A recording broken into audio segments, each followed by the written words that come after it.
Halo, perkenalkan nama saya Ahmad Zidan Alika Masidiki. Di sini saya sebagai project konsultan di BIPO yang menangani PT Harum Wangi. Menghadapi permintaan penambahan fitur tanpa menambah biaya dan durasi proyek memerlukan pendekatan yang hati-hati dan profesional. Berikut langkah-langkah yang dapat saya ambil untuk menangani situasi ini.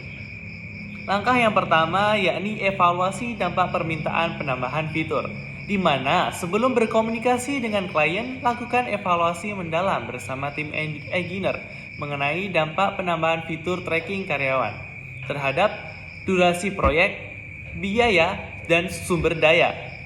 Di mana durasi proyek adalah apakah 20 hari tambahan cukup untuk mengimplementasikan fitur tersebut? Dan yang kedua yakni biaya. Apakah ada biaya tambahan yang tidak dapat dihindari?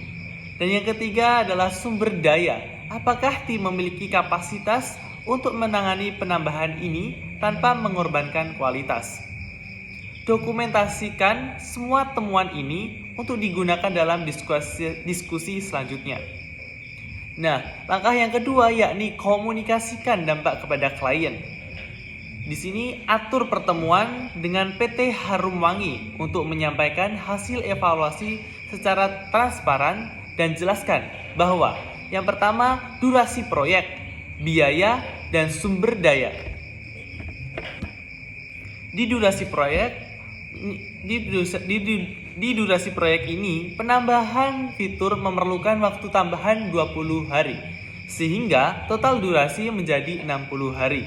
Dan yang kedua yakni biaya langganan akan meningkat menjadi 150 juta rupiah per 6 bulan. Dan sumber daya, tim engineer memerlukan penyesuaian prioritas untuk memastikan kualitas tetap terjaga. Nah, ini harus digunakan dokumentasi yang telah disiapkan untuk mendukung penjelasan kami. Dan langkah yang ketiga yakni negosiasi dan temukan solusi bersama.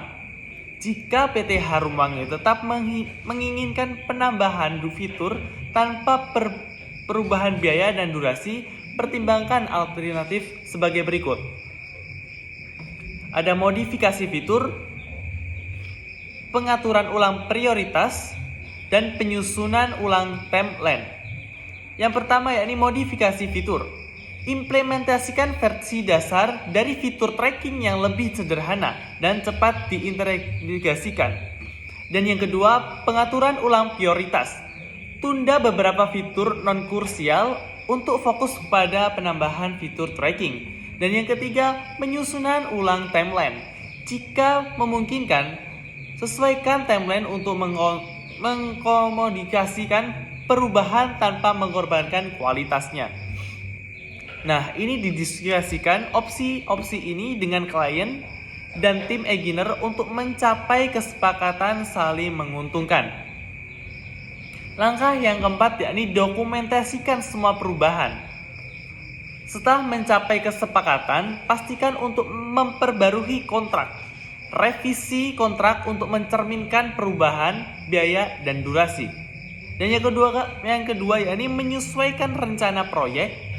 Update rencana proyek untuk mencakup penambahan fitur dan perubahan timeline.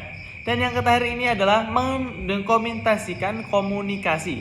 Simpan semua komunikasi terkait perubahan untuk preferensi di masa depan.